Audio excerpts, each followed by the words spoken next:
Mahal, mamahalin, minamahal, minahal. Ikaw ang ika-4 sa mga nabanggit. Ika-4, huli. Huling salita bago humakbang sa panibagong sakit. Pero hindi. Pakiramdam ko lang pala yun na nasa kahuli-hulihan at kasulok-sulukan ako ng nararamdaman. Baka naman minamahal pa rin ang sinisigaw ng puso ko. Natatakot umamin dahil sa takot na maganap muli ang sakit na pilit ko nang iniiwasan. Pero pipilitin kong sabihin na minahal na lang kita. Kahit hindi pa tapos ang pagtibok ng puso ko sa iyo, mahal. Kahit sobra na ang pait at sakit na dulot ng mga alaalang pilit kong inaalala dahil sa iyo, mahal. Kahit puti na ang dugo kong halos kulay rosas nung mga panahong alay mo sa akin ang pagmamahal mo, mahal.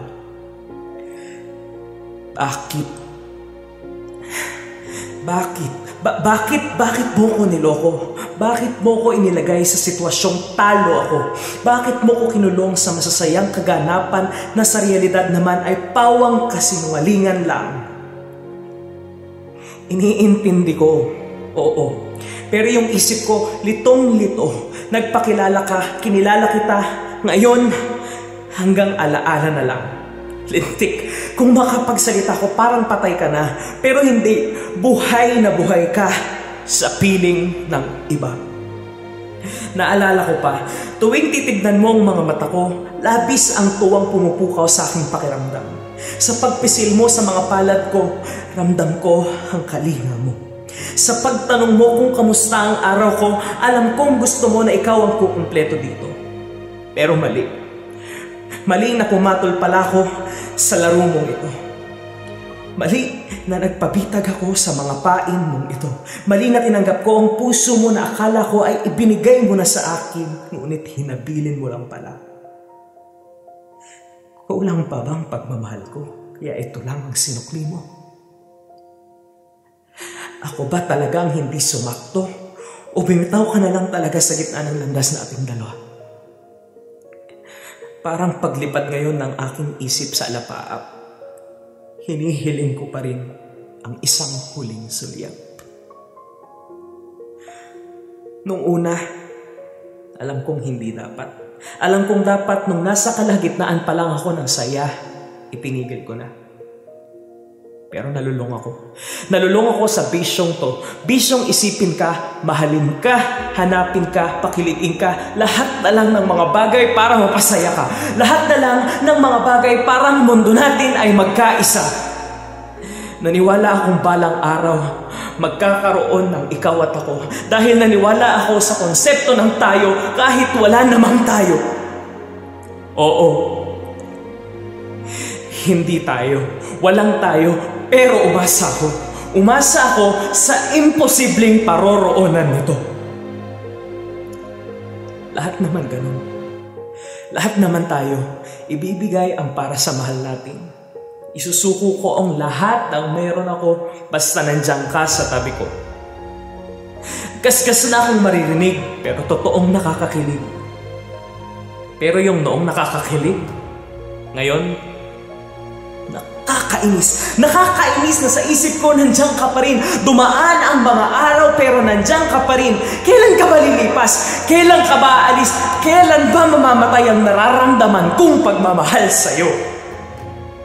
Hindi ka maalis dito. Ang sarap putpukin ng bato. Pero di naman ako si Raulo. Nauulo lang siguro. Kamusta ka na kaya? Isang tanong na gusto kong ibato sa'yo. Isang tanong na may patong-patong na pakiramdam. Isang tanong na may libo-libong kahulugan. Sa pagtakbo ng isang buong araw makalipas ang ilang buwan matapos mo kong iwan, dumadaan ka pa rin sa isip ko. Utak ko'y gulong-gulo. Gulong-gulo sa lahat ng pahiwatig mo, gulong-gulo sa pag-ulit ng pangalan mo na para ng sirang plaka sa isip ko, gulong-gulo sa tinig mong pilit na humahagalbat sa tenga ko. Gusto kong mangamusta, Pero ayokong isipin mo na gustong gusto pa rin kita. Gusto ko lang malaman kung maayos ka na dahil ako gulong-gulo pa. Sakit, no? Sa mga ngiting nandito sa aking mga labi, pait at dusa ang kapalit. Kapag nag-iisa, imbis tumawa, lumuluha sa lungkot ang puso't isipan. Lintik kang talaga. Iniwan mo akong basa sa pag-agos ng aking luha.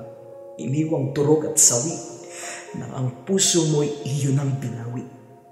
Iniwang sugatan sa gitna ng kapalaran. Manhid na sana, pero pinigil kong talaga. Huwag kang mag-alala.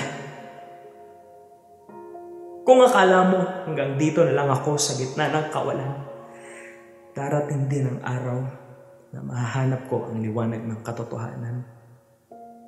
Katotohanan, pilit mong tinakpan ng masasayang na sinungalingan.